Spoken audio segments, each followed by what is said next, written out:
energy are you gonna have tonight, Josh? I said back in the previous year, or back in the previous pods, you were much more energetic. How's tonight gonna go?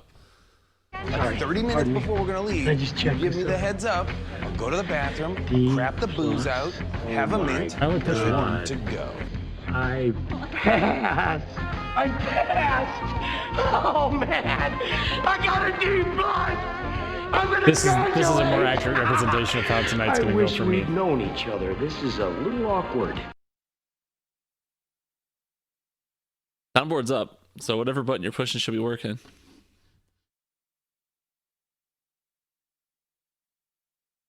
I wish you could just shut your big yapper! Why did it take you so long to push It's not that? the one I pushed. Oh. Pushing 60% of the time, it works every time. Oh, that's not working? How ironic, Josh. I guess this must be one of those 40%. See what I did there? Must be one of the 40%. I do. Math. All right, let's do this. Okay, we've already been recording for a minute, but that's worth keeping in for sure. This is a pod that doesn't matter. This is a bonus pod. This is postseason. But we're still going to start with a song.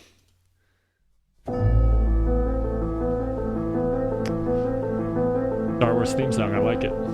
Fuck off. This has nothing to do with Star Wars. This is the ecstasy of gold from The Good, the Bad, and the Ugly, you uncultured swine. Clint Eastwood, get at me. Who? Get the fuck out of my basement right now. See, if you remember, Josh, this is a callback to episode 5 when you played a bunch of sounders while the song was playing.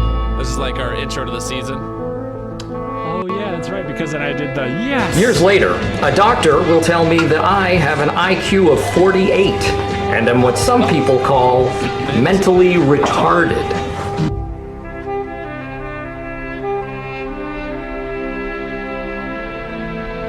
I'm saying,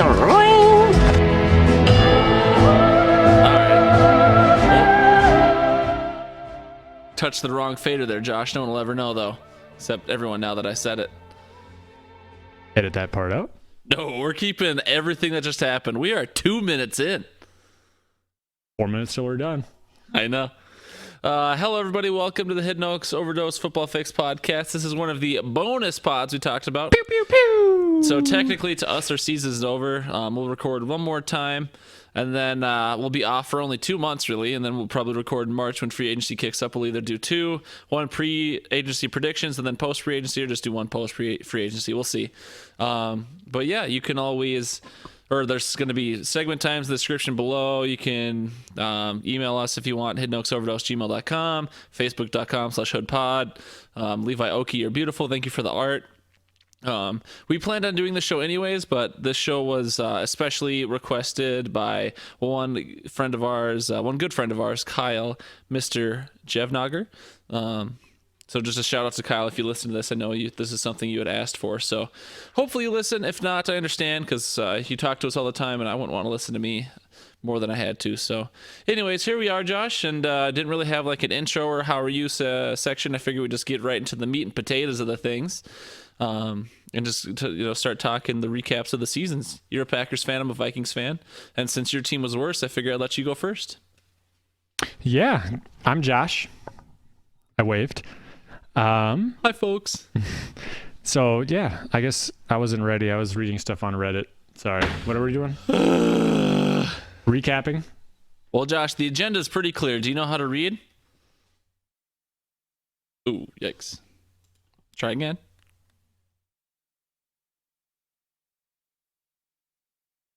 What button are you pressing? Number 2? Yeah, I got nothing, Josh. I don't fucking know. Well, production errors happens all the time when you got somebody named... It's called reading. Top to bottom, left to right. Group words together as a sentence. Take Tylenol for any headaches. Midol for any cramps. shut up. Shut up. I'm all out of Tylenol, so we're just going to skip my part. Unacceptable. All right. So, talking about Packers, that's a football team in Green Bay. At least it was. Sorry. They're not moving anywhere. It's more likely that Minnesota moves out of Minnesota before Green Bay moves out of Green Bay. They've already been there 100 years. They're getting stale and moldy, Josh. Well, it's cheese and wine, like a fine wine, gets better with age. Does it? I don't know. Aaron Rodgers isn't getting better with age, I'll tell you that much. Zinger again! How does he do it? Zing, zing, za! Sorry. I mean, Sure, he may not be getting better with age, but when you're already number one, you can't get any better. So he's not getting better is all I heard you say. See, what he's doing is he's having a down year this year just so he can come back next year and throw 45,000 touchdowns, 16 million yards, and then week 2 happens. Oh, I've heard this one before. Duh! Sorry, I'm like overly tired right now. I was falling asleep on the way here. Well, maybe you should have, because there's plenty of medians you could have hit. Yeah. Sorry, I'll stop interrupting. You talk Packers now. I guess in if a I more want to serious recap, fashion. I don't know if I want to go. I'm not going to go week by week because I don't want to bore people with my ugly voice. Right. But overall, it was a disappointing season. I'll be the first to admit it. You said week 1 was a storybook game for Green Bay, straight out of a Disney movie, and it was totally rigged. How do you feel about the rest of the season, Gar? The rest of the Packers season? Yeah. How do you feel about it after you texted me? Disney wrote that game plan, and you know it. Whatever you said. I didn't say it quite that sassily, but I never even texted you about it. It came up on the pod because I didn't want to text you about it because I figured you'd have a sassy response. Right. But I was like, that game seemed rigged to me, and then you agreed with me. Just because it was a cool story. It's a season opener, 100th season anniversary. Obviously, it didn't go too well for the Pack after that. Whose fault that is, it's hard to say for sure. Rodgers is still a very talented quarterback, and he was pretty smart with the ball still, but he definitely missed more throws this year than I think he probably ever has. I can agree to that. Yeah, like I said, he was smart with the ball, so it's not like he wasn't Cutler and he wasn't throwing picks every other play. If he was missing, he'd been missing outside or inside or wherever the defender wasn't. But I think he had 2 picks all year. Probably, yeah. 30-some touchdowns. I'm not going to pull up the stats. I'm too lazy on that. He didn't play week 17. He played 2 series, and then I think he got a concussion. Yep. They're saying he might need off-season knee surgery because of his knee that he hurt week 1. So that's fun. At least he played through the full year. For the most part, I guess. Just thinking back to some of the games, you say week 1 seemed rigged. I say the rest of the season was rigged against the Packers. Could have been. No, but it was overall very disappointing. Rodgers definitely looked off at times, and with that knee injury, who knows, could have been affecting his throwing motion. There were definitely a few plays where it looks like he couldn't follow through with it. Once he got his legs back, he seemed to have some better games. I read a stat somewhere, and actually I forgot the actual number, but on 53 of his sacks, 40 plus were on plays that lasted longer than 2.5 seconds. So he was holding onto the ball for a long time. 2.5 seconds, it doesn't seem like a long time, but when you're in the NFL, that is pretty much a long time. I think it's usually like a second. 1.5 seconds is kind of a standard drop back. If you're the Minnesota Vikings, it's 0.25. But we're lucky to get that. Easy guy. But it was a rough year. He definitely was smarter with the ball. They said he had more throwaways at like week 12 of the season than he did in all of his previous years already. That was him. The wide receivers aren't getting separation. Obviously, it's a young guy thing. Geronimo Allison went out. Cobb was injured. That keyboard. Sorry. Geronimo Allison, he went on IR. Him and Rodgers had a rapport. Cobb was injured most of the season, so it was really just Devontae who was a regular, which is why I have the note in here, Devontae Adams is Bay. Never mind. You can have it back. Played the full season, had one of the better wide receiver years that in Green Bay history. I know last pod we talked about him tying a record of Nelson's, but that didn't happen because I don't think Adams played. I think he was out as well with an injury. It was, he had a great season. He was kind of the lone bright spot, him and then Aaron Jones' resurgence once they started giving him the rock. I know he went down week 16 with a knee injury, but then they put him on IR, and I think it was more of just we don't care anymore because we're not going to make the playoffs. But offseason, with the draft, 3 wide receivers, 2 of them looked promising. Didn't see much out of Jamon Moore. We signed Jimmy Graham, who didn't have that great of a season, but it's a new scheme for him, a new quarterback, so building that rapport. So he has 2 more years on that deal. It was a new scheme for the whole team, wasn't it? Yeah. For the most, McCarthy play calling for the majority of the season is. Oh, was he? Okay. It was run on first down, run on second down, hope Aaron gets it out on third down, and then punt on fourth down.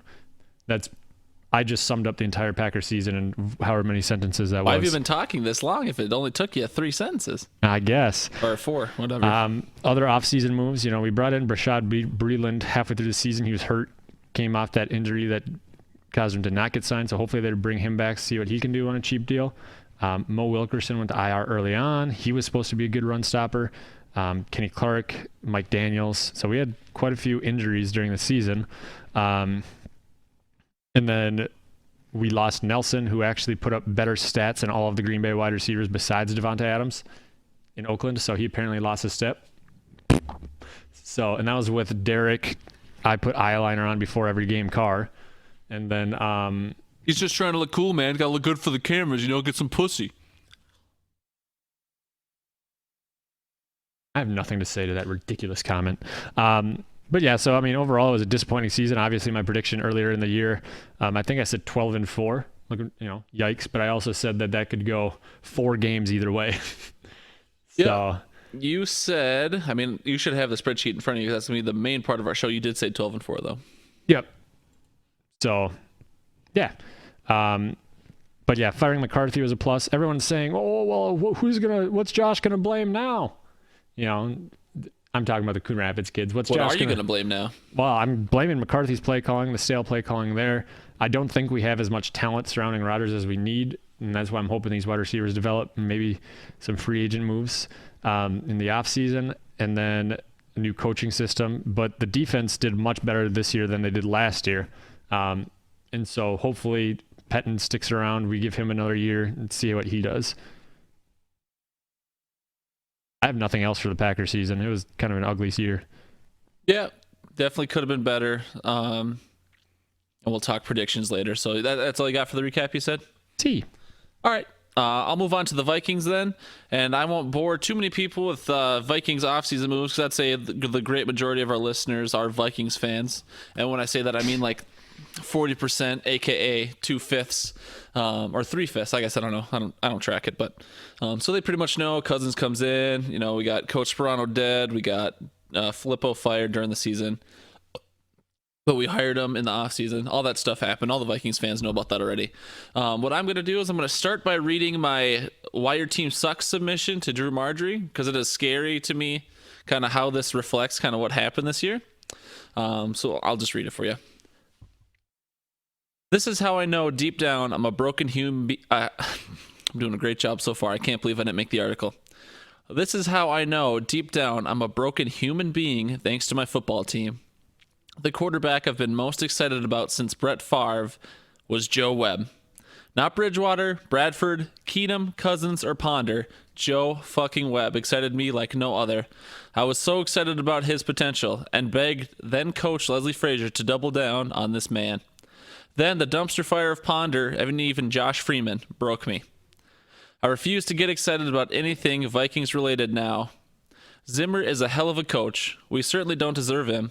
And going into 2018, we look to be a top NFL team and are poised to make the playoffs with ease. Every friend of mine is pumped. They couldn't be more optimistic heading into 2018. Not me. I refuse. This team has always and will always find a way to fuck everything up. We only seem like a respectable franchise when we are seen as an underdog with a chip on our shoulder, in quotes. Grow up.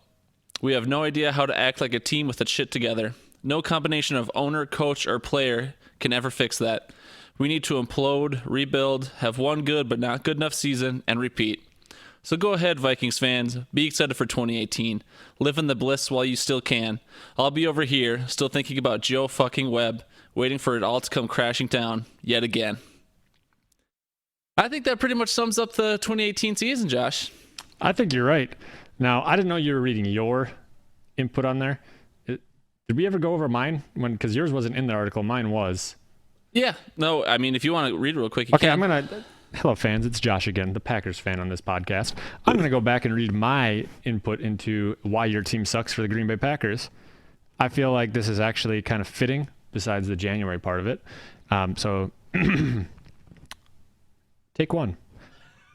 Mike McCarthy gets praised as a great head coach, but he's a mustache-less Andy Reid, and no matter what you say, I'm convinced those two mediocre excuses of coaches go on a cross-country barbecue tour each offseason. It probably starts in the middle of January, which requires both of them to squander the hopes of any postseason run in the first or second round every year. On the bright side, Dom Capers was fired, and I won't have to look at his complete disaster of a game plan as he scribbles in crayon on the tablecloth of the press box. Instead, I get the guy who once coached Johnny Manziel right into rehab. Me again. Screw you, Brandon Bostic. Mike McCarthy must have promised you some of that cornbread to botch that onside kick.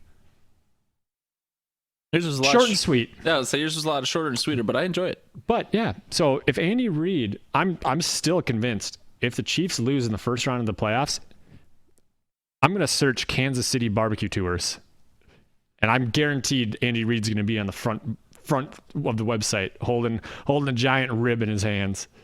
Hell yeah, dude, that'd be awesome though. Mike McCarthy holding him on his shoulders. There's no way Mike McCarthy can hold up Andy Reid. What are you saying? Well, I don't know. Photoshop.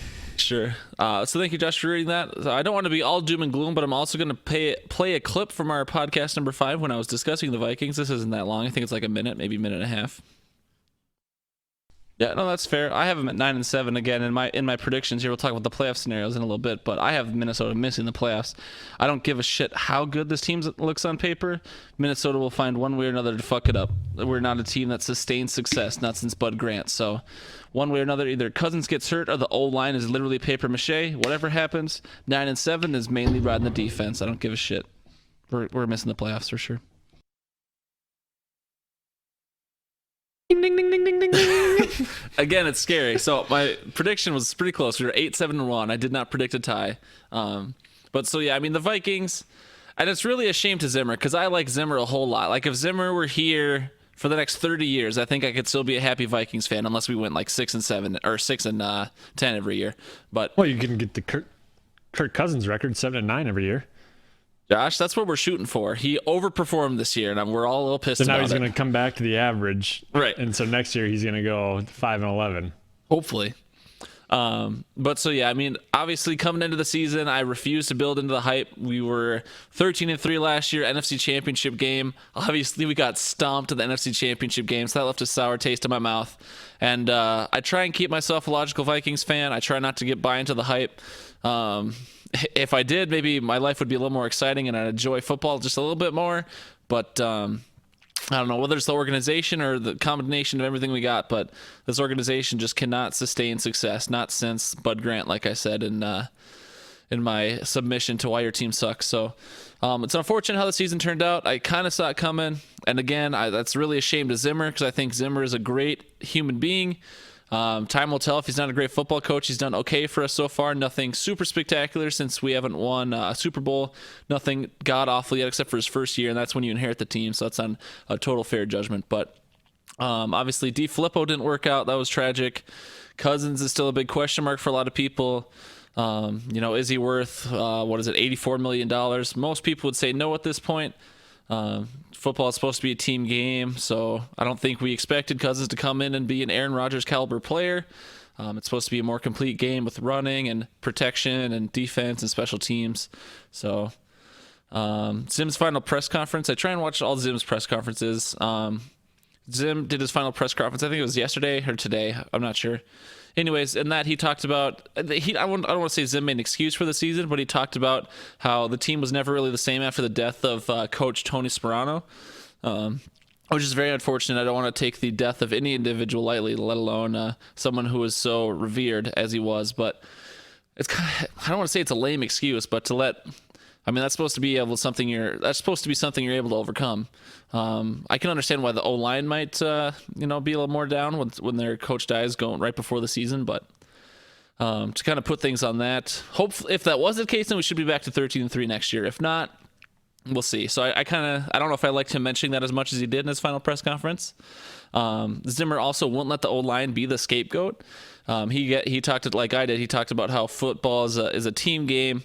And the O-line's not only to blame. I'm sure we could have ran the ball better, did better play action. If we weren't from behind in most of our games, we would have had better protection as well. So I agree with Zim in some aspects, but to see that he was not overly eager to improve the offensive line, I think has some Vikings fans scared as well, or at least in the Reddit world. Zimmer shared the same thing I did before the season started. He said, reflecting on the season, he thought the team kind of lacked a chip on their shoulder. There wasn't really a grittiness to this 2018 Vikings team. And so I guess I don't know how that happened. Zimmer said he felt like he was the same to the team. Who knows? It's hard to be self-aware in that regard, but he was pressed in the press conference about it, obviously, and when asked, he says he has a plan to get that chip on their shoulder back. So maybe it was going 8-7-1 and not making the playoffs, but we'll see. Obviously, Zimmer's more of a private guy. He's never going to be the type to disclose a lot of things to the media anyways, but Zimmer's a stand-up guy. I love him very much as an individual. Hopefully he can get this team turned around. And yeah, I don't know. Josh, what's your input on the Vikings? I gave a little Packers input, but I ranted a lot there for the Vikings, so now's your chance. You're going to have to try that one more time. Sorry. You're just the worst. One more. Go. Team has a bunch of losers in Minnesota. And, Yeah, okay, well, the Vikings are terrible. and the season recaps from Josh. Thank you, Josh. Is You're welcome. that your actual contribution? It's a funny joke. I don't know if you had anything to say actually or not, though. Well, I mean, I thought they'd do a lot better. I know you and I were talking about Cousins and how you weren't a fan. You're a fan of Cousins, but you weren't a fan of the signing, that sort of thing. And Yeah, it wasn't. I mean, I understand that's the market rate. I wasn't a fan of the paycheck, though. I think that money could have been used better elsewhere. I understand that's how the football works. So I would have rather had Cousins than probably Teddy Bridgewater, Sam Bradford. But yeah, I don't know. Mainly my Cousins fandom came from when I was the Redskins and Madden, and that was just my quarterback. So that's why I've kind of rode his jock as long as I have. Nothing against him as a human being, but obviously he struggled as a quarterback, especially in big games. Human being? What are you? You mean robot? He's definitely some sort of software program. He can only do what he's programmed to do, and that is it. So maybe if we look back into some of his worst games, was it raining out? Did he get water in his hard drive? That might have been it. Yeah. One more thing about Cousins, I guess, that just came to my mind is, because like I said, Cousins was never going to be the Rodgers guy. And any fan that expected him to be like a Tom Brady or Aaron Rodgers, you're foolish. That was never going to be the case. I think the Vikings knew that came in. Alex Williams, A-Dub. So that was never going to be the case. Obviously, you hoped he would have performed a little bit better, but Cousins is just doing what he does, man. He's a pocket passer. He's not a scrambling guy, and he just does his reads. I mean, there's two kinds of Vikings fans, Josh. One that yells at Cousins for checking down every other fucking play and getting garbage time stats or easy stats, whatever. And the second type don't exist. Well, I was going to say the second type are the ones that yell at him for holding onto the ball and trying to make a play when obviously the receivers are covered right away. So, yeah, I do have a couple things to say and stuff about Cousins, and I know I've been ripping the guy, and I have nothing against him. You know, even if he is a Viking, I've just never liked him as a quarterback in general. I don't think he was as good as everybody says he was. So, yeah, I can see why. And you and I have talked a little bit about it. Listening to the radio, I know that they kind of made excuses for him throughout the year, and then near the end of the season, they just finally gave up on him. It seemed like, and one of the announcers, broadcasters, not PA, he was saying that Cousins lacks the ability to play sandlot football. So that backyard football you see Russell Wilson and Rodgers and doing, Andrew Luck, all of those great quarterbacks that extend plays with their legs. They said that when he gets in that situation, that's when he panics. That's when he does the silly things that he shouldn't do, holds onto the ball too long, and it's just bad. And so that's, that can be taken, Peyton Manning didn't do that. Tom Brady doesn't really do that. I mean, they did, but that's because they had better composure. They were able to kind of hang in there. I'm trying to think about it. Carson Palmer wasn't a mobile guy. No, certainly not. Big Ben needs someone to carry him from each line of scrimmage to the line of scrimmage because he's that old. So it's just, there's definitely pocket passing in the NFL. It's not all deke and dunk and West Coast type scrambling quarterbacks, but Cousins just lacks that. And with the offense that Minnesota has, they need that because paper mache offensive line, as you called in the beginning of the season. Yeah. But going back to that, kind of keeping on this, I'm adding another layer to my soapbox now.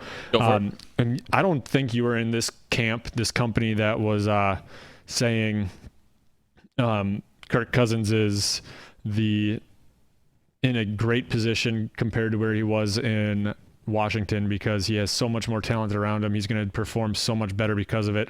My big argument was, well, yes, he has better wide receivers, but the offensive line is worse. And they're like, well, he's used to a bad offensive line. And because Washington had one, well, Washington had a decent O-line. They just had a ton of injuries in his last year of his contract. But then to say that he didn't have any weapons in Washington is silly because, I mean, he had I don't even remember. Deshaun Jackson, wasn't he there? He was there for a little bit. Yeah. Jordan Reed, Josh Doxson when he's healthy. So you had weapons in a sense, but you're looking at Alex Smith, and I believe Alex Smith had very similar stats to Kirk Cousins throughout the year, but Kirk Cousins had the similar offensive line, according to the Vikings fans I talked to, and or some of the Vikings fans I talked to, and much better weapons. So I don't know where things changed, because now they're all saying the offensive line is the worst. I mean, it is the worst in the league, behind Arizona. Or in front of Arizona. I think Arizona is technically the worst. Deshaun Watson got pressured a lot as well. It just depends on what stat you're looking at. I think the Texans O-line gave the most QB pressures or something like that. Okay. But we were definitely in the bottom tier for sure. I think you guys were like 30th or 32 is what I read last. Sure. So it's, that is definitely something. But to say to the Viking fans out there that said Kirk Cousins is going to do fine behind a bad offensive line because he did fine behind one in Washington, you were wrong. Yep. Yeah, Cousins, I mean, I don't want to talk about the Vikings too long because I think we've talked about them longer than the Packers, but I'll just say... It's okay, we can skip the Vikings all next season then. Cousins was Cousins. I mean, to me personally, as a Vikings fan, I think Cousins played to my expectations of Cousins. If he would have had more time, he would have been a better quarterback. If the defense wasn't playing so well against us, he would have been a better quarterback. Because Kirk Cousins makes his reads very well. Like, he's looking down the field, he's looking for open guys. If they're not open, he goes to the check down because that's what you're supposed to do in a play. Other good quarterbacks might, roll out, do this, that, or the other thing, maybe force it in, throw up a 50-50 ball. Cousins just tries to be smart. He tries to be the best football player he knows how. But so I'm not disappointed in Cousins' performance. Obviously, you hope he would be better, but I think he was Cousins. Like, he was what I expected of him. And I think the team kind of failed around him. And obviously, he wasn't perfect either. But all right, we'll be done talking about the Packers and the Vikings. Josh, do you have your spreadsheet up? Yeah. Do you? Yeah. Is that why you're frantically looking around your computer screen? No, I'm just looking at it right now. Garlic 8-8, 5 win differential. Josh 7-9, 4. There you go. All right. So I mean, when we started out when we did it preseason, we just kind of went through all the teams, and we can talk about our prediction versus reality and kind of what happened. This pod was always going to be a longer pod anyway. So I am bad. I wouldn't say that's the case. Let's just go team by team, and then we can talk final results at the end. So go ahead and give us Arizona, Josh. We'll go every other. If we can remember to. I had Arizona going 7-9, which is 4 off of theirs 3-13 record. They lost Mike McCoy, thank God, because he was just a disaster. But then again, his entire team was a disaster apparently, going 3-13. Yeah, yikes! But that's because Josh Rosen couldn't play his way out of a Madden campaign on rookie. That guy is bad at sportsing. That's Joe Webb in the playoffs versus the Packers. Josh Freeman for the Vikings. He's bad. I'll have to take your word for it. I can safely say I didn't watch any film. I didn't see any Cardinals games this year except for maybe that Thursday night game against Denver, which was a terrible rout. I predicted them at 8-8. That was me assuming Sammy Sleeves was going to have not a rebound year, but just be healthy enough to get some wins. Obviously, that was not the case. The guy started 4 or 5 games maybe. But so I had him 8-8. You had him 7-9. Sporting News predicted 4-12, so they were the closest to right. And then NFL Analytics predicted 5.5. They finished 3-13, like you said. And then Mike McCoy got fired. Week 8, week 6, something like that. Something like that. And then Steve Wilkes got fired at the end of the season. The guy only got 1 year with a garbage team. A lot of people are saying that's not fair. Josh, what do you think? Well, I mean, just take a look at who was it? I'm trying to think of the teams now. In the NFL? Yeah, who's the new coach in it's Sean McVay last year. Rams. They made the playoffs. They're 11-5. Yeah, but that was his first year, and they were 7-9. The garbage before. They were complaining about the offense. I'm trying to think of other. I guess I didn't understand your argument there. Well, I'm just saying that, after one season, you should be able to tell if you're going to head in the right direction or not. Oh, I see what you're saying. They got Sean McVay. They had that explosive offense. I'm trying to think of other teams. I can't think of any right now. That's fine. I don't care. Last time we went through this, Doug Peterson. Last year, Doug Peterson joined. He was ranked as the worst offseason head coaching I mean, that's ranked as like a higher, though. I mean, that's not an actual stat. I'm Right, saying but Steve Wilkes only got one season. Like, I'm just saying. Yeah, but that was his first season with the team. Right, but he did great. I'm saying that even coaches that do bad, like Mike Zimmer had a bad first season. Yeah, fire him. If that's your argument, Fire him. I hate you. Anyways, what I was gonna say was, I understand we're taking some time here, and it is the end of the season recap. But last time when we went through this, we tried to play like a minute a team. I don't know if you want to play that game. Yeah, let's play that game. I'm hungry. All right, I got Atlanta. I predicted 7-9. You predicted 14-2. Fucking yikes! That must have been an error. I think I had 7 and 9. Yeah, for sure. Sporting News predicted 10-6, and then NFL Analytics had it more my way at 7.5. They went exactly 7-9. I got the prediction right on the head. 0 game difference there. Dan Quinn wasn't fired, but literally everyone else around him was fired. And now Dan Quinn is going to, again, assume the role of defensive coordinator. So we'll see how that works out. That's kind of why he got the job. He was the DC in Seattle. But, yeah, so Atlanta, 7-9. They had a lot of injuries, too, throughout the year. They lost Devonta Freeman. They lost their entire defense before week 2, it looks like. Or it sounds like. Who? Atlanta. They lost, I think they lost 3 corners by week 3. And then they lost Deion Jones, who's their like middle linebacker, who's a stud. So their defense was struggling because they just couldn't field the entire team. I think they were taking fans and putting them in jerseys. So certainly possible. I mean, they went 7-9. I have a few friends that are actually Atlanta fans from down there, and they're. The way you said that was funny. You made it sound like Atlanta. Sorry. I know, because I was trying to think of words before I spoke them, and it hurt. Gotcha. And they're down on the season, but they're hoping for a bounce back, and obviously with that offense, they can. But yeah, my prediction was I must have been drunk. 14-2. Baltimore, you had 7-9. Wrong. I had 8-8. Wrong. Also wrong. Fuck you. But everybody else apparently thought, because Sporting News said 7-9, and Analytics said 8.38. Their reality 10-6. The emergence of Lamar Jackson played a lot into that, because I think they won the last 6 games because of him. Yeah, 5 of the last 6, something Lamar ridiculous. Jackson, I mean, getting Flacco out of there helped. The defense, obviously best in the league, that helped significantly as well, which I didn't see coming in. Set the record for rushing attempts by a quarterback in the NFL over And the course he of played the like season. 5-6 weeks. Yeah. Yeah. So that's fun news for those of you who don't have Reddit. Yep. Buffalo, I predicted 3-13. You predicted 3-13. Sporting News had 4-12, and NFL Analytics had 5.7. We kind of all expected a dumpster fire, and they went 6-10. They kind of outplayed our expectations a little bit. I think a part of that was definitely Josh Allen. He'd surprised me, I'd say. He performed better than I thought he would. I'm looking forward to the Bills next season. We'll see. I'm not sure he has a lot of talent around him, but when you cut Kelvin Benjamin. That's true. When you cut, I mean, Kelvin Benjamin's on a playoff team though now, Josh, or did he get cut by the Chiefs? No, him and Andy Reid they're going on that some tour barbecue. together in January. Mike McCarthy's just getting the seats warm for him. Yeah. But yes, hurry up, guys. So Buffalo performed a little better than we thought they might. Yeah. Carolina, you had 9-7. I had 8-8. Sporting News had 8-8. Analytics had 7.2, and they went 7.9 or 7-9.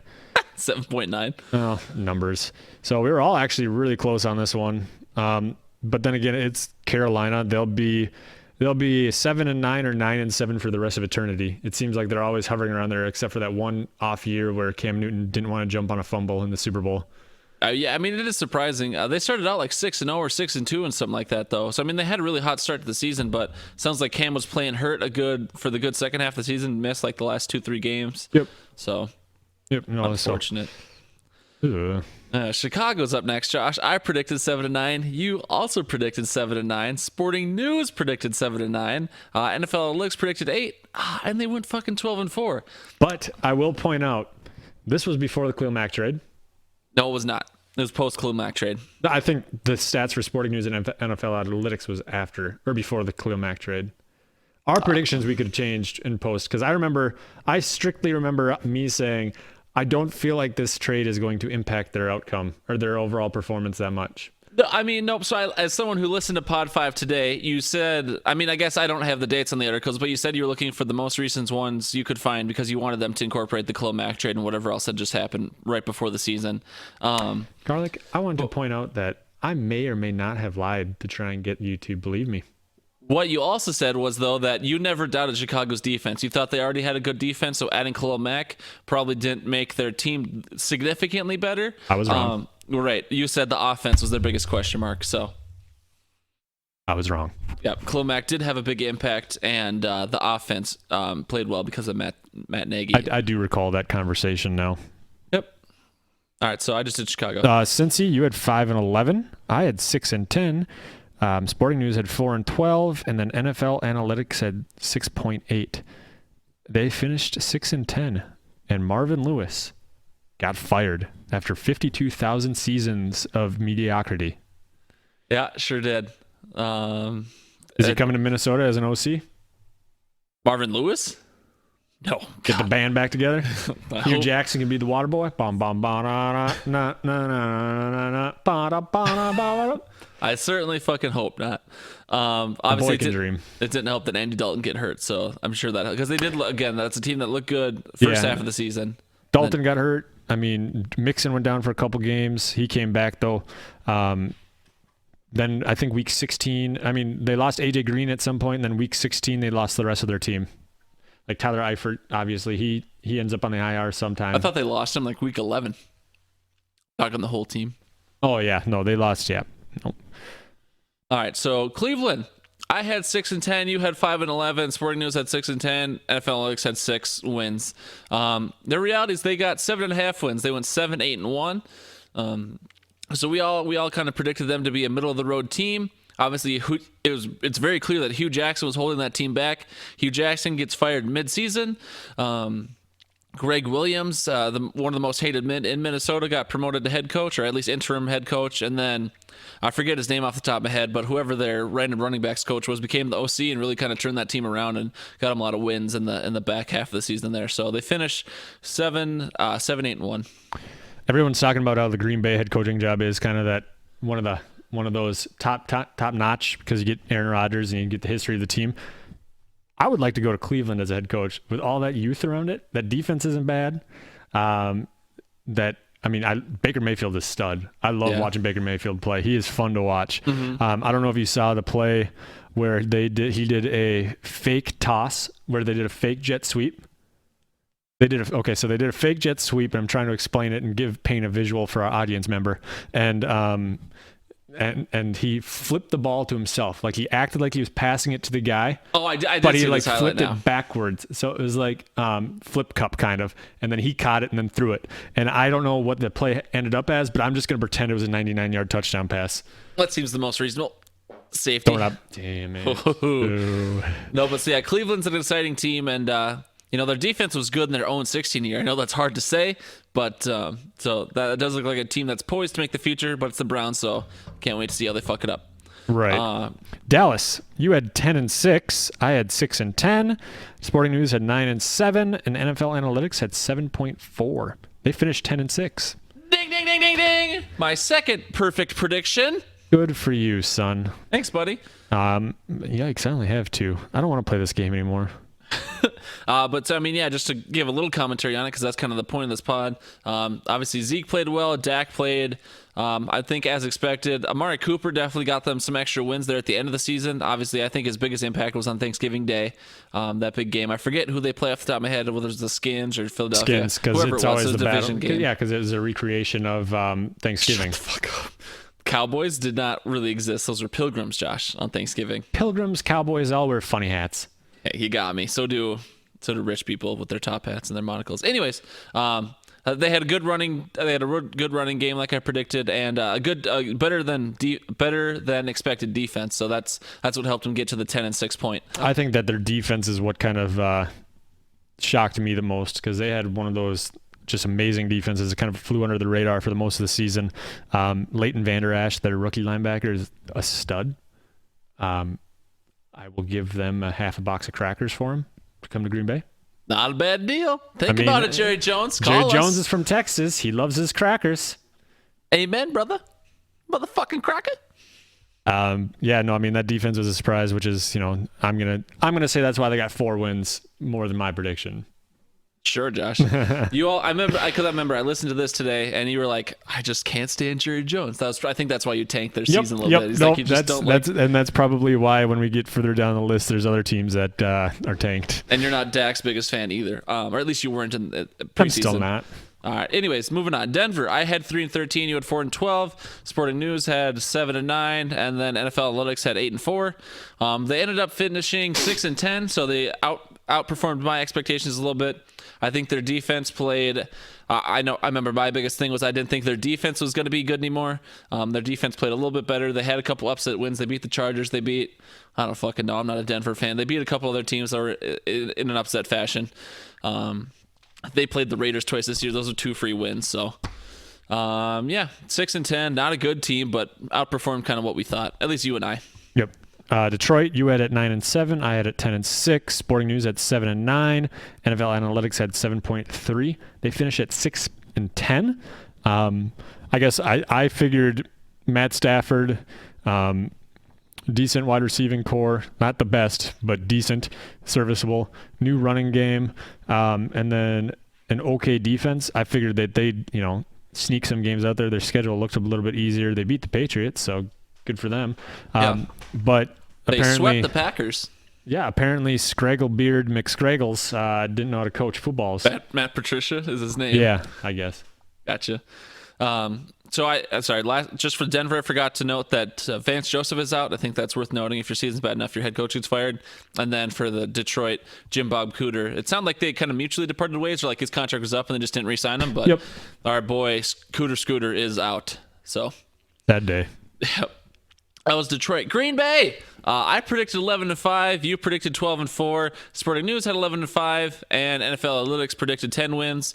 Houston. They ended up finishing 6.5 or 6-9-1. Sorry, I had to put the half in for stats, but they ended up finishing 6-9-1. Obviously, McCarthy got fired week 15, whatever the Arizona game was. They got fired right after losing to Arizona at home. Future uncertain. We'll talk about kind of Josh will talk about what he's thinking for the future of the coaching staff later in the show, but they did not have a good season. Rodgers played all 16 games, so barely. He played a total of 15, I would say. That might be true, but if that's the case, then I know how you feel about Rodgers, so I already know what your answer is going to be. But would you rather have like a half-ass Rodgers out there or a fully healthy Deshaun Kaiser? Half-ass Rodgers. Okay, well, that's why you won 6 games this year. Oh, no. And not 12 like you predicted. No, because if we would have put Deshaun Kaiser out there, we would have won 5 games. All right, well. You saw the Bears game. Okay, Josh. Okay, I think then the only secret is to every halftime break, get Rodgers fucking hopped up on every single drug they got in the fucking locker room, because that's why he won that Bears game. Quit ruining my upcoming coaching predictions and changes for next season, because you just read my notes. Vicodin's the coach for Green Bay? Or what? Brett Favre is the new head coach for Green Bay. It worked out for him. The addiction thing eventually got him a Super Bowl. Yeah. So Rodgers has already got a Super Bowl. He's just coasting. There you go. So Houston, you had him at 10-6. I had him at 12-4. Sporting News had him at 9-7. NFL Analytics had him at 9.4. They finished 11-5, so they're right between us. So yeah, you and I split the difference. Deshaun Watson came back, played a full year. He started off really slow, actually. Yeah, it was a slow start, coming off an ACL tear. Yeah, and I think they started 0-4. I think they started out 0-4 and then rocked off like 10, however many games in a row. Yeah, and then so I read something today.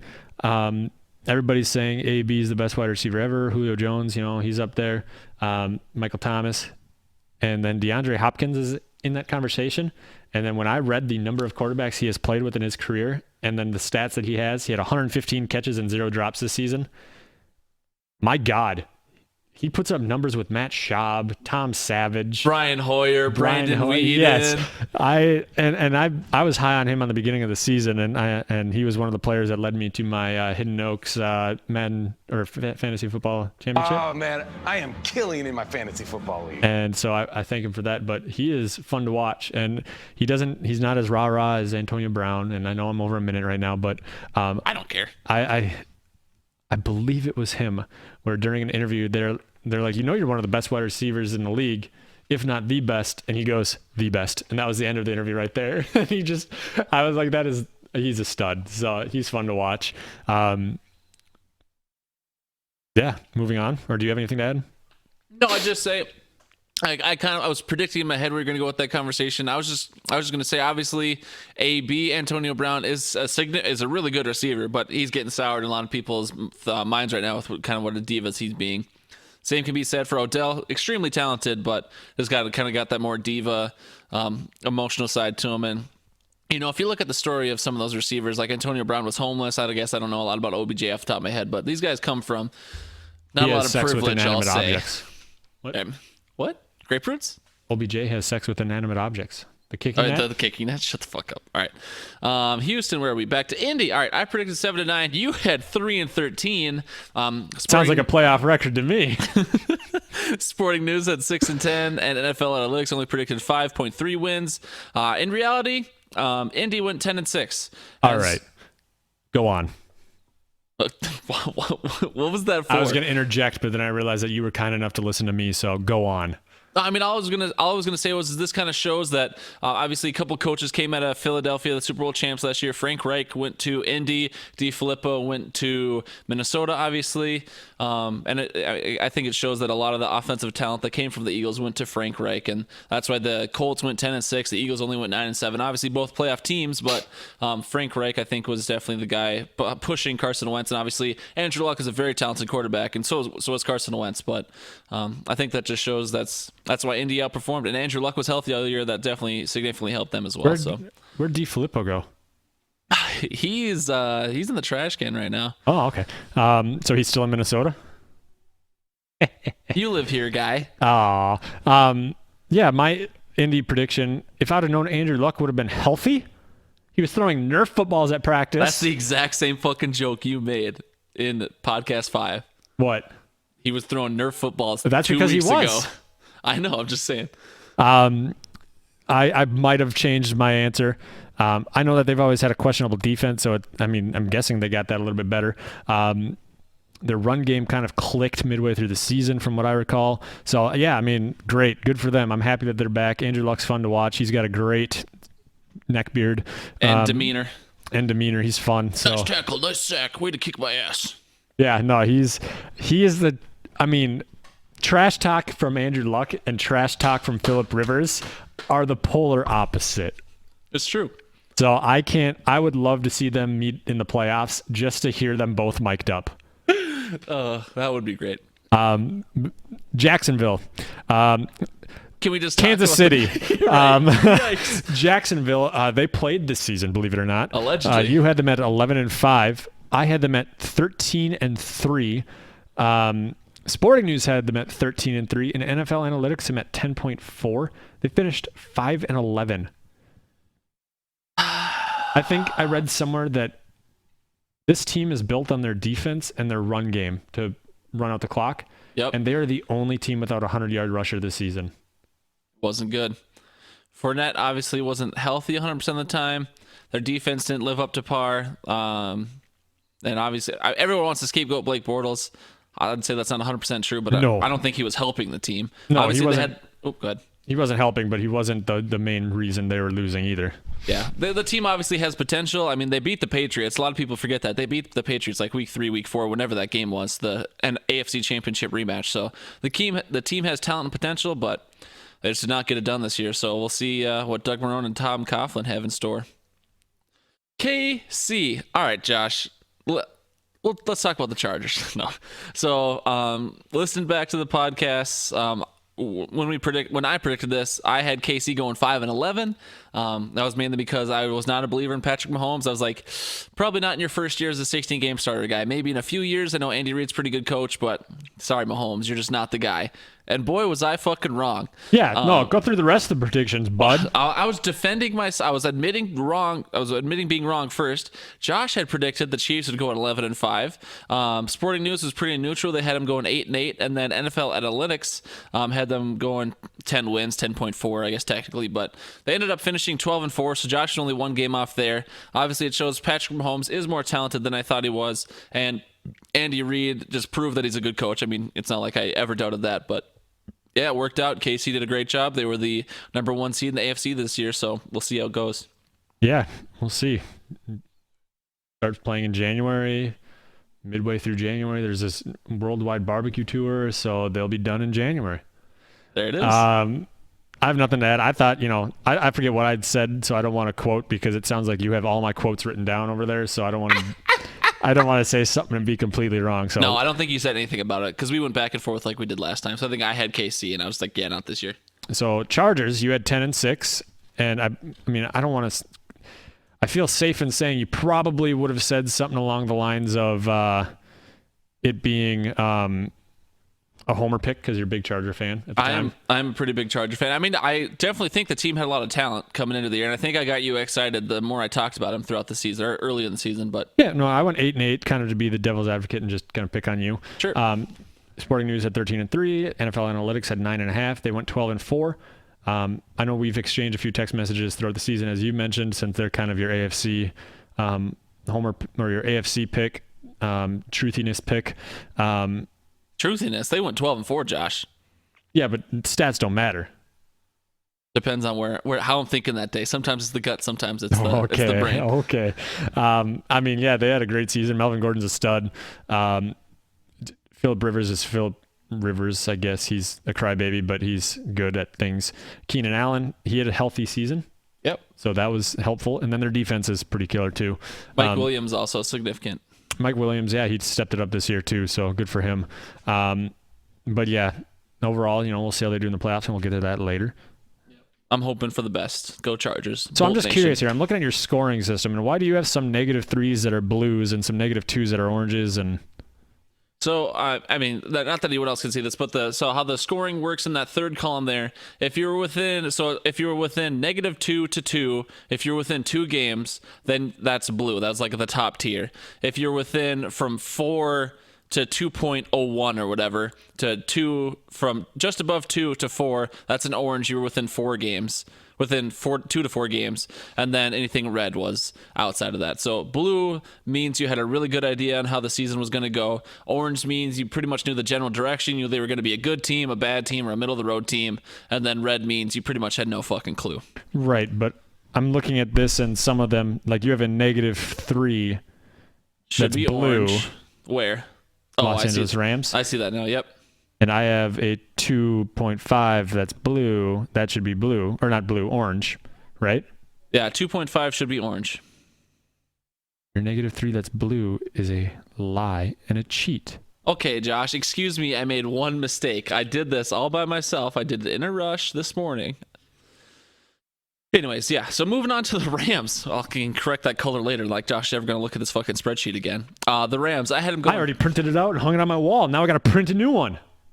The Rams, they went 10-6, or I predicted they were going to go 10-6. You predicted 14-2. Sporting News predicted 12-4. NFL Analytics was very conservative, only had them at 9.2. They ended up going 13-3. They got the second seed in the NFC, so we all knew they were going to be a good team. Just it was kind of a question of how good. I still firmly believe Jared Goff is a system quarterback. I think without Sean McVay as his head coach and offensive guru, that he would be more of an average Andy Dalton, Kirk Cousins type. But the offense played their lights out all year. They upset the Chiefs in a magnificent blowout. It's a game to remember for a lifetime. But so yeah, the team was good. Everyone thought they'd be good. It was just a matter of how good they were going to be. Defense, definitely some question marks there. A couple injuries. Aaron Donald, though, obviously that interior pass rush is second to none. So. Yeah, Rams are good. We all thought they'd be good. Josh, I don't know if you got anything else, but nope. Miami. You predicted 7-9.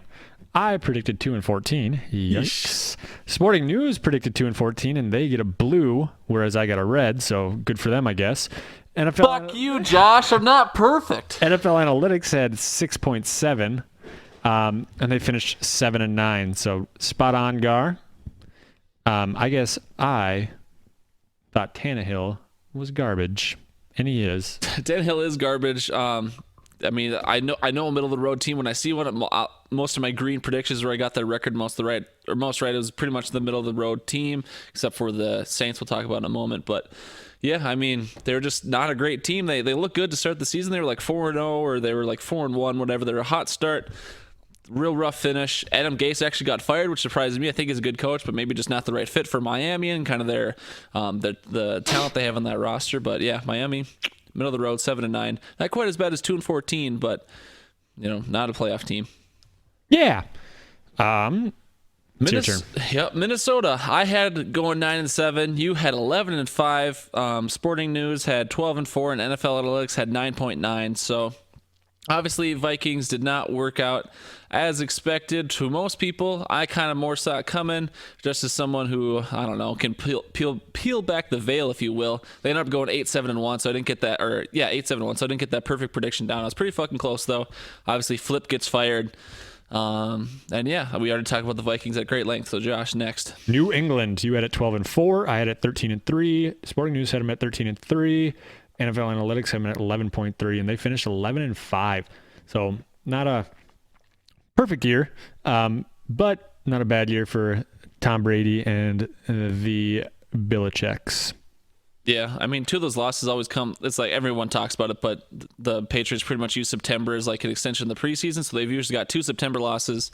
It was surprising to see them lose to the Tennessee Titans and the Detroit Lions, and I guess not the Steelers, but yeah, 11-5. Right. We all knew they were going to make the playoffs, so no shocks there.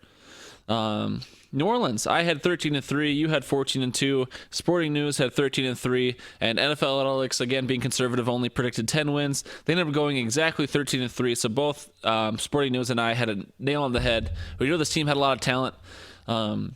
Obviously, I mean, no one's had a perfect record except for one time, so that's the way she goes. You're going to get a couple fluke losses in there, whether your team's tired, you're not trying very hard, you didn't game plan well, whatever. Again, we all knew they were going to be a good team, and I'd say the Super Bowl favorites for sure. So, yep. New York Giants, you had it 7-9. I had it 4-12. Sporting News had them at 7-9, and NFL Analytics had them at 8.003. Yep. They finished at 5-11. So dumpster fire continues to dumpster fire. Shermer, right? Yep. Pat Shermer, head coach, still there. They're going to give him a little bit more. After one bad season, geez, sorry. They're going to give him a little bit of a longer leash, I'm guessing. His quarterback's Eli Manning. I was going to say most likely because he has to sit in the same room as somebody breathes through his mouth 99% of the time. 2-time Super Bowl champion. Yeah, two-time Super Bowl champion Eli Manning. I'm sorry. I'll be a little bit more respectful, Buck. Just goes to show you, Super Bowls don't mean everything, folks. Right. I mean, you can win a Super Bowl, but you may not know how to tie your shoe. So I don't know how to tie my shoe. Right? I could see Eli Manning trotting out onto the field with those bungee laces, the ones that you just pull on and they bungee down. Yeah, the ones that glow in the dark too, because he's like, what if the lights go out? I'd personally predict Velcro, but I can see what you're saying for sure. No, because Velcro, he'd start throwing things in there like cotton balls. Just trying to. What sticks to Velcro? I hate how right you are. Moving on, the other New York team, the Jets. I had 2-14. You had 3-13. Sporting News had 4-12, and NFL Analytics had 6.2. They ended up finishing 4-12. Josh, that was your other perfect team. You predicted them to be a dumpster fire. They were a dumpster fire. I did not get that right. Oh, sorry. I got the next dumpster fire right. Right, I was looking at the wrong 4-12. Sorry, you were off by one. You got a yellow, though. You were within one game, so you knew they were going to be a bad team. I think Sam Darnold surprised a lot of people with his first game of the year, coming out and smoking the Lions. After that, though, not much to show. I think Josh McCown started a game or two this year, so Sam Darnold wasn't perfectly healthy, but Todd Bowles got fired. So, Todd Bowles, excuse me. He coached like Bowles, though. I was going to say, he took a bowel movement on the field every week. Yeah, so we knew they'd be bad, and they were bad. Next. Oakland? No, Philly is dead. Oakland Raiders. I don't know if I have. I'm going to predict the sound clip, and if you correct me, you're wrong. But this is going like, John Gruden's a great coach. He's the best. I'm a believer. Truthiness. Yeah. Gruden grinder. Wow. I mean, I guess I don't even have to play it now. Close your eyes. It's Garlic. Garlic predicted 9-7. I predicted 4-12. Yeah. Sporting News 7-9, and then NFL Analytics 5.7. They finished 4-12. They're bad. They were not good. Definitely underperformed to my expectations. allegedly part of a grand scheme. Who will know until until a couple years pass? So we'll see if John Gruden's smarter or dumber than he appears. But they fired their GM. Mike Mayock is now in, first-time GM. We'll see how it goes. They're hiring the entire ESPN staff, so they'll be out. Mike Mayock works for NFL Network, but they're hiring network analysts and stuff. Nah, you're getting it. First John Gruden, then Mike Mayock. They got 3 first-round picks. We'll see. All right, next. I'm getting hungry, so. Sucks to suck, guy. We got a lot of pod left. Philly, I had them going 13-3. You had them going 13-3. Sporting News 12-4. NFL Analytics 11.7. They ended up finishing 9-7. Squeaked in the playoffs with the 6th seed. I remember I had read an article right before the season started talking about how the Eagles were not going to live up to expectations as Super Bowl champs. They had a lot of coaching changes then. They just weren't going to, be as good as they were, which definitely turned out to be the case. They were still not terrible, 9-7, made the playoffs, but not losing D. Filippo, I don't think that made a difference, but losing Frank Reich definitely seemed to hurt their offense a bit. How many Minnesotans were sent to the hospital post the game? Post Sunday's game, when they realized because they lost, they sent Philly to the playoffs when Philly won, because Philly won before Minnesota lost. And so how many Minnesota fans do you think went home, realized that happened, thought back to the NFC Championship game last year, and then just said, well, this is it?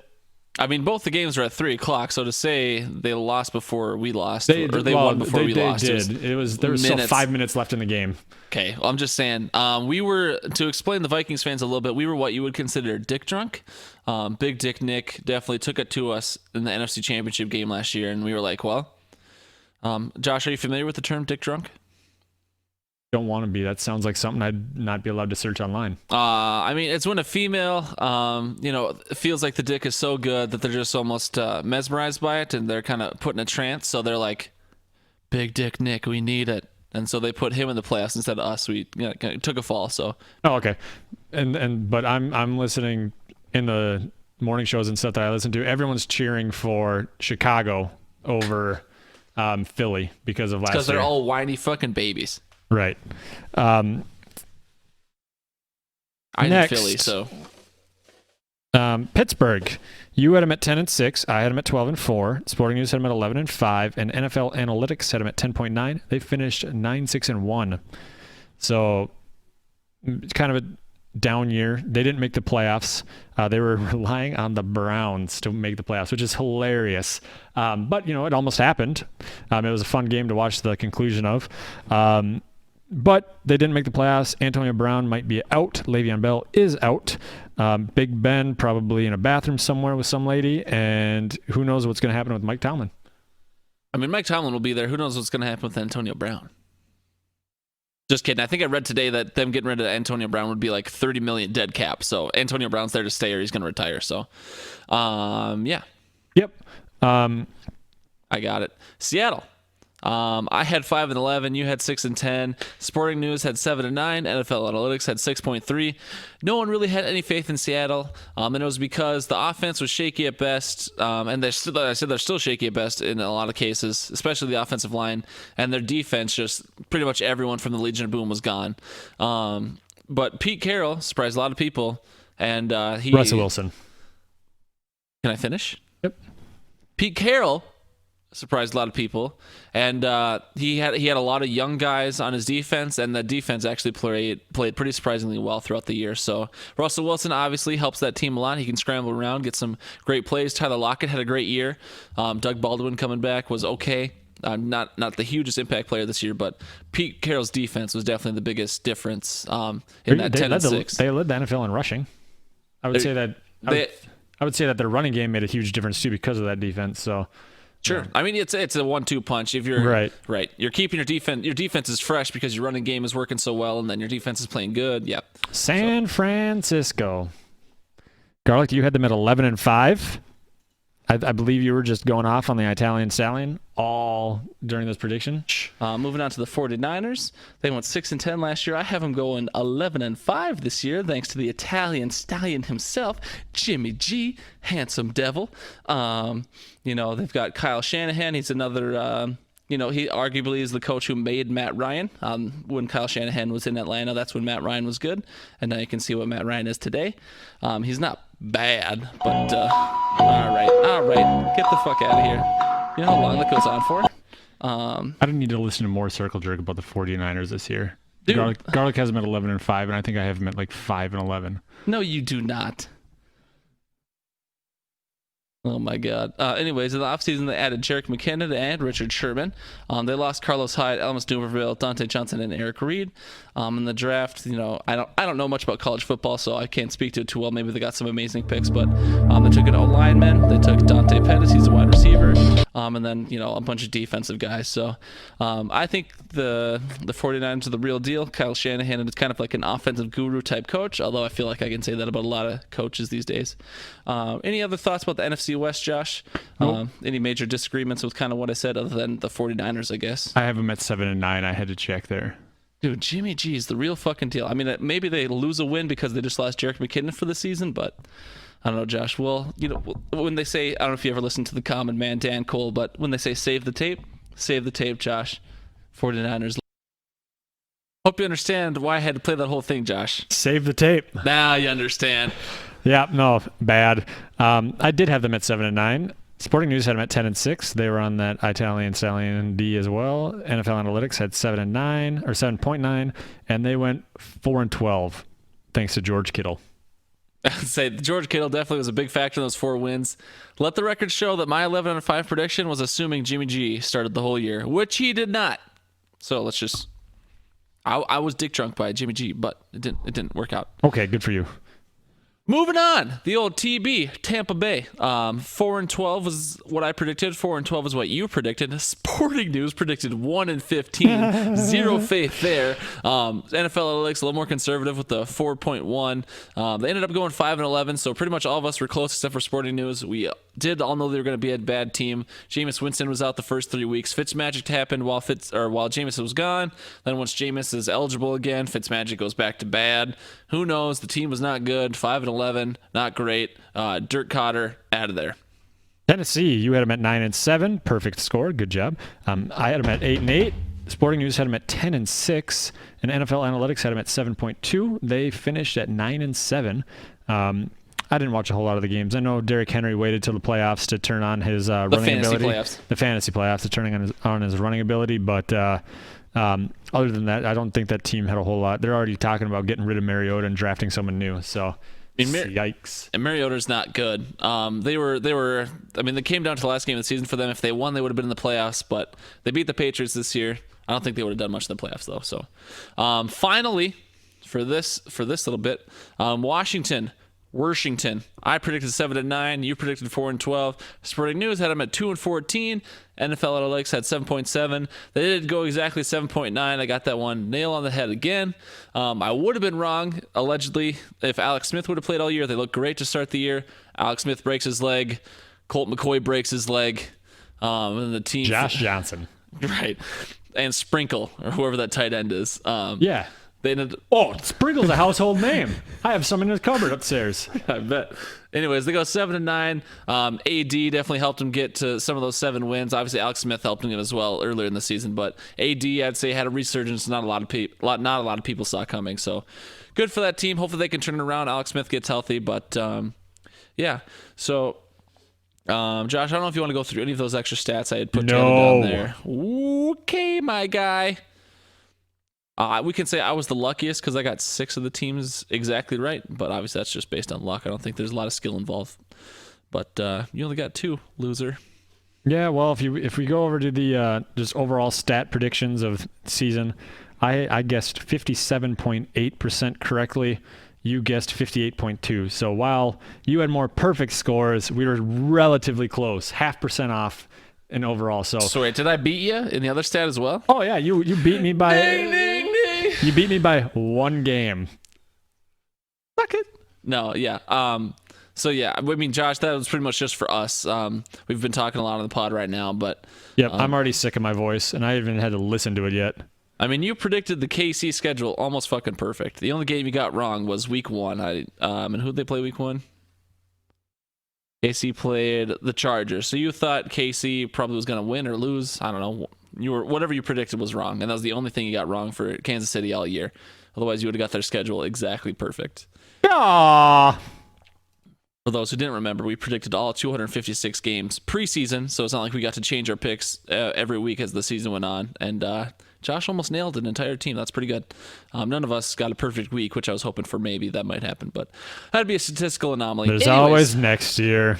It's true. I plan on doing that again next year, doing all 256 games. I already did it. For next year? Yeah, schedule's out. You have the opponents, you don't have the schedule. I predicted the schedule. Anyways. Outro. No, we still got 2 more segments, guys. This is going to be a meaty pod from the start, and it's a meaty pod, okay? Now we're talking playoffs. Playoffs. The fact you don't have that sounder pisses me off. Well, Josh, you didn't contribute to the sounder bank at all. Are you kidding me? I think that keyboard's almost dead. Team has a bunch of losers in there, the Vikings are terrible. I contributed. All right. Anyways, do you want to talk about your initial playoff bracket, Josh? Pass. I'll talk about your initial playoff bracket. So Josh had Minnesota the 6 seed, Green Bay in the 5 seed. So that's where just genius comes in. Philly at 4. Who the fuck was your 3 seed? Oh, New Orleans was your 3 seed. The Rams were your 2 seed. Atlanta was your top seed in the NFC. You predicted Philly and Minnesota would move on. Or no, you predicted Philly and New Orleans would move on, and then New Orleans would beat Atlanta. Green Bay would beat the Rams, so it would be a Green Bay, New Orleans. I wish you could just shut your big yapper. Josh, why you got to be a little pouty bitch, huh? This is the podcast that was planned out. Maybe you just shouldn't work so late, or maybe you could eat during the pod like I do. Exactly. So you had New Orleans, Green Bay, NFC Championship game, and Josh, you had New Orleans winning that game. I'll do it just like you did. Let's just say your Super Bowl matchup predicted was New Orleans and Jacksonville, and you had New Orleans winning it. My original bracket, since Josh didn't want to go over his own, I'll have to talk twice back to back. I had. No, I can talk about yours. You have it up? Maybe. Give me a minute. It's in the show notes folder. Fill people in on what you did for today. I did stuff and things, and I did lots of stuff and stuff. So. All right, so Garlic's preseason predictions. In the NFC, he had Dallas versus San Fran in the wild card, the Rams versus Green Bay in the wild card. He then had Green Bay playing Philly, because Philly had the bye. Yep, Philly was in the 2 seed. And then San Fran versus New Orleans. Then you had New Orleans advancing and Philly advancing. And then he had New Orleans in the Super Bowl. In the AFC, he had Pittsburgh versus Houston and Oakland versus the Chargers. The Chargers advanced to play Jacksonville. New England and Houston met in the second round, and then New England advanced to play Jacksonville. And then the Super Bowl is New England and New Orleans was a champ. We both predicted New Orleans. We're bad. Champs. I had New Orleans as the number 1 seed in the NFC, and that came true, and I haven't won the Super Bowl, so that could still come true. Right, but looking at this, I mean, I'm not saying I'm any better, because I had them in the 1 seed too. No, you had them in the 3 seed, my guy. If you're going off of that, don't you remember I didn't care about the seeding? I just wrote it down because I'd forgotten to fill it out ahead of time. I mean, you wrote them down in their seeds. You wrote New Orleans I just wrote it in random spots. That's not how that works, Josh. You didn't give them a bye, so you obviously had them in the wild card. That's the 3 seed. Who did I give the buys? Atlanta and the Rams. You predicted Atlanta going 14-2. I guess. Well, anyways, who cares? You predicted Jacksonville and Houston having the buys. They don't have the buys. Me. I mean, you had Jacksonville taking a bye too. Me. Anyways, so obviously it's rough making brackets in the preseason. But we Wait, had that was preseason? I thought you did that last week. Go fuck yourself. But so yeah, we both had New Orleans winning the Super Bowl. That's still a possibility for both of us. Yeah. Josh, how do you feel about the playoffs this year? I feel like they're going to play games. Josh? Saturdays and Sundays. We got a podcast and a quarter to go. You can't just finish strong. A podcast and a quarter? What are you talking about? So we have one more podcast after this. And I thought you meant today. I thought you meant today. Hey, guy. Hey. Going strong. All right. So Saturday, we have the first matchup is Houston and Indy. That's what it is. Houston and Indy. And then we have I just don't know why I didn't pull this up. I thought I had it off the top of my head, and I was fucking wrong. Wow. And then we have Dallas and Seattle. Yep, that's what tonight is, or Saturday night is. And then on Sunday, kicking off at noon, we have Chargers v. Ravens. And then for the 3 o'clock game, almost 4 o'clock game, we have the Eagles at Chicago. So obviously, we'll talk about our brackets in a second here. But Josh, I mean, how do you feel about these playoff teams? Teams? Yeah. We talked about it on the phone. Yeah, we talked about it on the phone. So listeners, you can just reference our phone call. Yeah, just look it up last night. It was like 5, 6 o'clock. Yeah, no, IRS. Wait, not IRS. NSA. NSA. NBA. Yeah, the NBA listens to your phone calls. So, yeah, I mean, there's really, even as a Packers fan, I'm excited to watch Chicago in the playoffs. Just because, you know, they need a taste of what it's like. We talked about the Chargers a little bit. I said the Baltimore Ravens are kind of that dark horse where I could see them actually making it to the Super Bowl despite being kind of a last-second add into the playoffs. Defense wins championships is what people say. Yep. Indy and Houston, I think I'm excited for that game. Battle for Texas. And then, yeah, just going, you know, I'm looking at some of the matchups I have predicted. I think the game that I'm not looking forward to the most is Seattle at Dallas. Just because you hate both those organizations? Si, senor. I don't hate the organizations. I just hate gum chompers and butt slappers. Yeah, I can feel that. And clappers. I mean, Jason Garrett's much more for clapping. I guess, yeah, he's a clapper. But, yep. But yeah, so, I mean, are we going to go over our brackets? Yeah, I mean, I just wanted us to talk about the playoffs in general for a bit. So obviously, all the teams are the Colts, the Texans, the Ravens, the Chargers, and then the Eagles and the Patriots and the Chiefs. And then the NFC, obviously, it's the Eagles, the Seahawks, the Cowboys, the Bears. I'm getting the order wrong. The Rams, and then the Saints. So those are all the teams that made it. I think Josh and I have talked about it in length in private, but I don't think we'll be disappointed with any of the playoff results. It seems like it's going to be a good playoff year. Not a lot of lopsided matchups. Definitely most of these teams could upset the favorites. So I think we're just excited. And unless you have any other general thoughts, then you can go into your bracket if you want.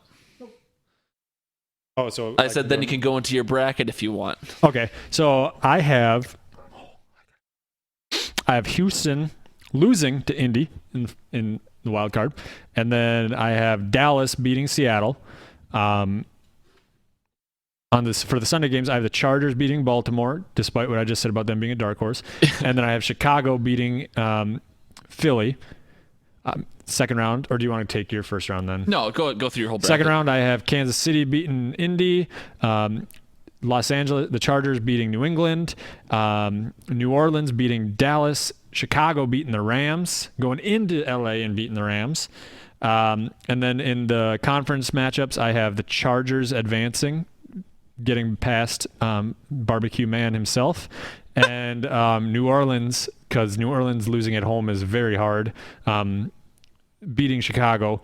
And so my Super Bowl matchup is New Orleans and Los Angeles, with New Orleans still coming out on top. Yep. So how likely do you think that is?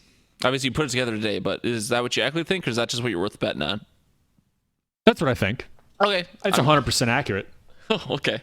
I mean, some people would bet things differently than they actually think they'll happen. So my bracket's actually shockingly similar. I have the Texans winning on Saturday, and then I have the Cowboys winning as well. On Sunday, I have the Bolts winning. That's a biased emotional pick. And then I have the Bears winning because I think the Bears are just a better team, and they're the home team. So moving into the divisional round, I have the Chargers beating the Chiefs. I have the Patriots beating the Texans on the AFC side. And then I have the Saints beating the Cowboys, of course. And I also have the Bears going into Los Angeles and playing the Rams. At this point, the only thing I'll say is this bracket probably isn't final. I'm probably going to tweak it or change it before the deadline tomorrow, just because, I don't know, something feels wrong about this bracket. But anyways, I have my AFC Championship game as the Bolts and the Patriots, and my NFC Championship game is the Bears and the Saints. I have, just like you, I have both the Bolts and the Saints advancing, and then I have the Saints winning the Super Bowl again, just because I feel like it's good luck to keep them up there. But I don't think this bracket's final. I'll probably change it, but this is one I had put together like 3-4 days ago, so That's just the one I read off. We both still think the Saints will win the Super Bowl. We just had the Chargers a little higher than we might have before. So Yep. Yeah, that's the playoffs, Josh. Now, this is the final segment before the outro, but I expect you to put a little bit of thought into it.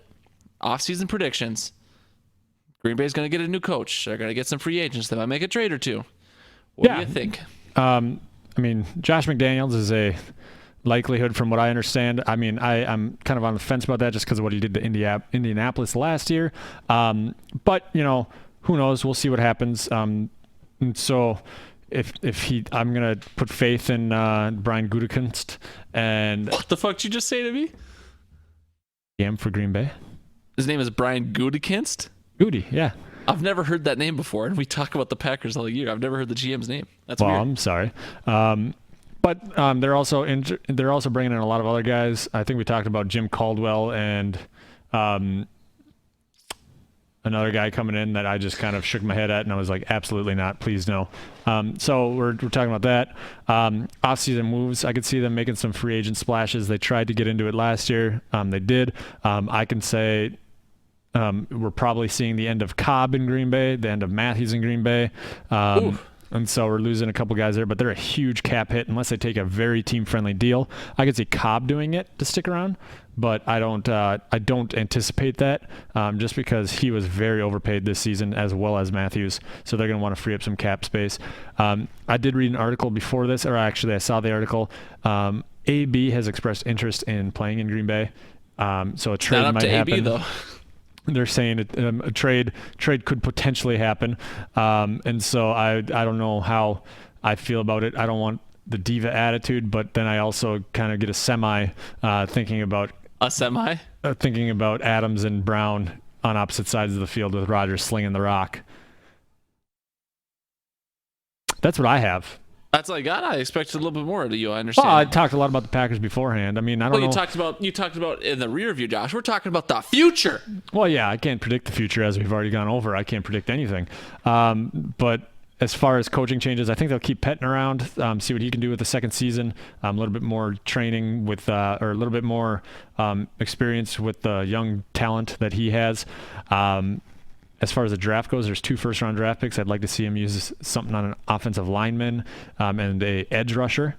Safeties in there. So, you know, if we can get any of those 3 in the first couple of rounds, I'd be happy. Maybe signing a safety in the offseason. I know that there's a couple of them that are going to be free agents. This guy from Washington, Clinton Dix, he's going to be a free agent. Might sign him. He's going to leave another joint on his couch while he's getting interviewed, or he's getting drafted? When he got drafted, there's like a joint on his couch. No, I guess I didn't hear about that. Oh. But yeah, so we'll see what happens. I'm not going to try and get too into it because I'm going to be spending the next probably 6 months refreshing Reddit on a what regular basis. Do today? Right. So yeah, there we go.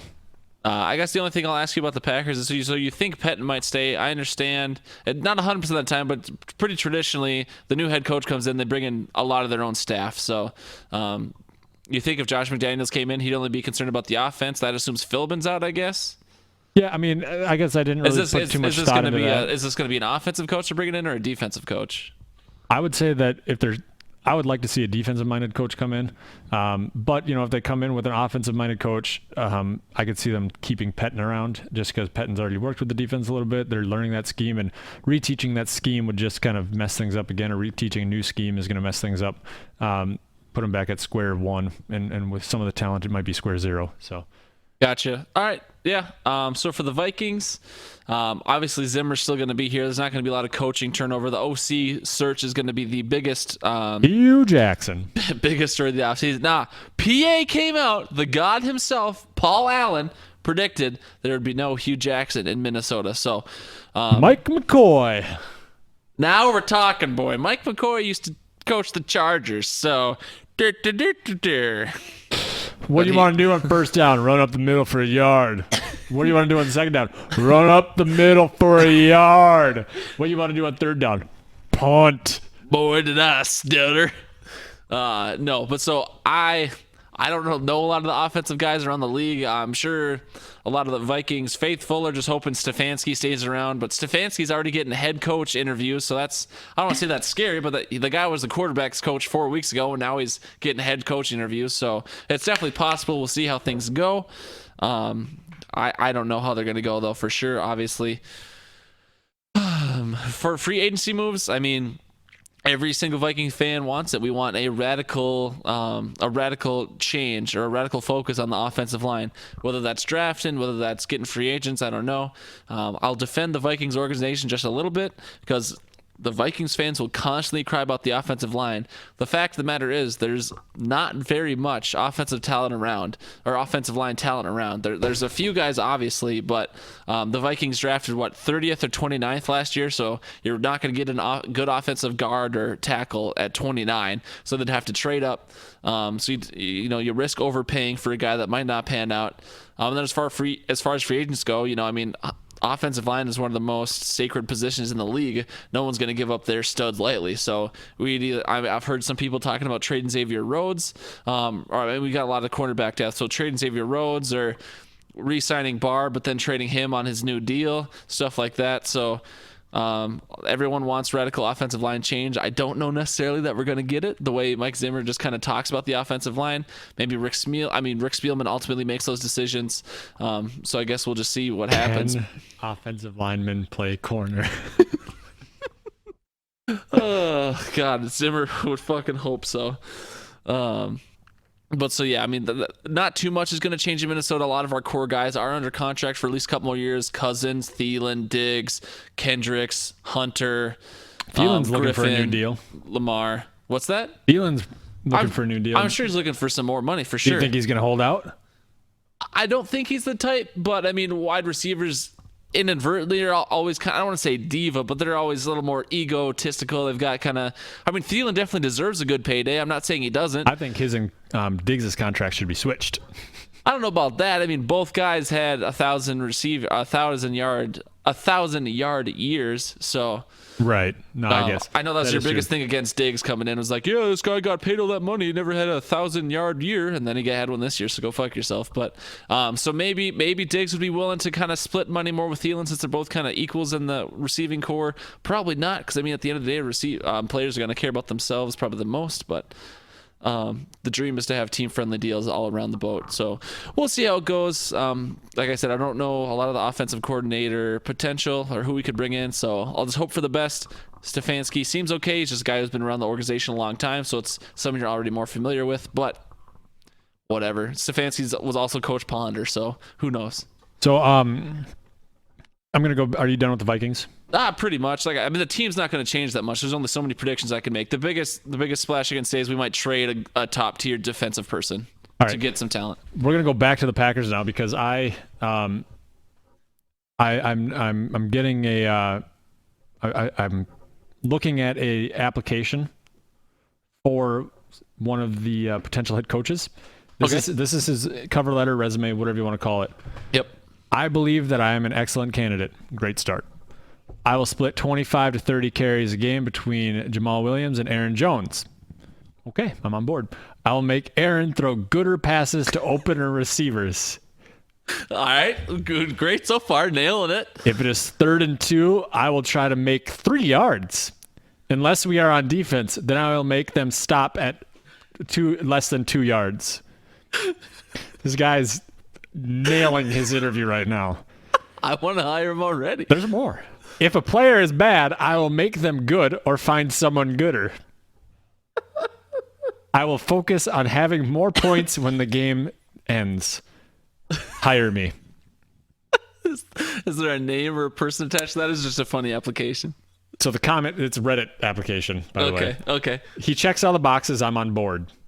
We're in an agreement here. So right. This guy's getting hired. Yeah. Next question. Is his name Mike? Because the last 8 coaches for Green Bay has been Mike. Mike something? No, literally. It's been, I think the last 4 out of 5 or 5 out of 6 have been Mike something. Yikes. Is his name Mike? It's Max. It's like Mike, but better. No, I'm sorry. Your name is now Maximum Mike. That is your name. So Maximum Mike is going to be the new head coach of the Green Bay Packers because he can make Aaron throw gooder passes to opener receivers. That is my outro. I'm going to go eat dinner. All right. That's all we had, folks. We There's did. a bunch of losers in Minnesota. Shockingly, other than our live draft podcast, this is our first 90-minuter. We've never gone quite this long. Jeebus Criminus. Yeah, it was a girthy one. We knew it was going to be a girthy one, though we had a lot to talk about. We're talking about an entire NFL season, Josh. 90 minutes, I'd say, is not bad.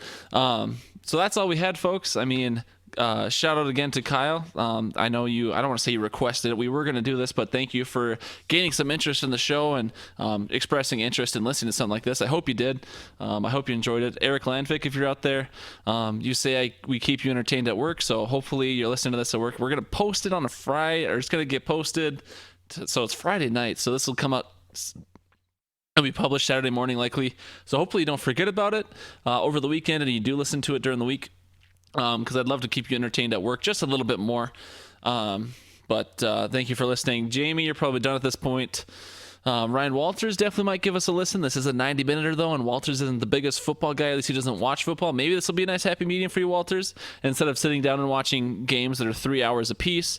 So 256 times 3, that's over 750 hours of football. It's over 760 hours of football in a year. We compacted the whole damn thing into like 45 minutes. So maybe this is the avenue you want, Walters. Nikita, if you listened, we don't talk about the league anymore, but if you listen, thank you, Nikita.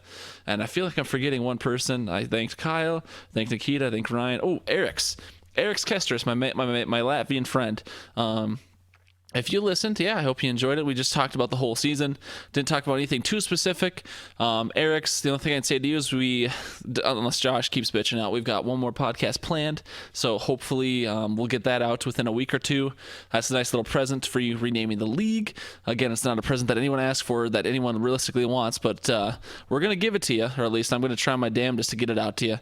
And then, like I said, Jamie, I think you're already done. So thank you, everyone who's listened this year. I look at the statistics for the podcast every once in a while, and it looks like we have more listeners than the 5 or 6 I just listed out. So if you do listen and you haven't made yourself known yet, I mean, we could shout you out. Jesus, we could shout you out, or we could try and tailor the content to you just a little bit better. So if you just want to make yourself known and kind of just let us know for next year what you like to hear about, that'd be good for us to learn in the off season, as we're gonna make a lot of changes here for the next year. So we got one more bonus pod coming out that's not going to be interesting to anyone but a very select group of people. So if this is the last thing you listen to, I understand.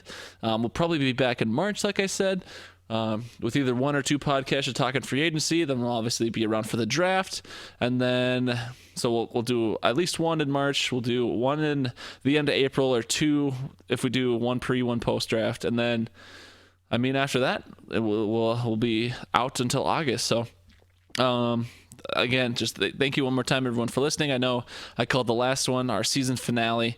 That's mainly because that was our fantasy focused season finale. This one was the season recap. I call it a bonus pod, but it's still included in season 1 for paperwork and filing purposes. Anyways, I've talked way too long. HiddenOaksOverdose@gmail.com, or Facebook.com/hoodpod. Levi Oki, you're a beautiful man. Thank you, everyone, for listening. I genuinely appreciate it. And, Josh and I do this podcast for us. We like to try and keep people entertained. We definitely keep ourselves entertained. But it's always nice to know someone's listening and, paying attention a little bit. So, love you. Bye.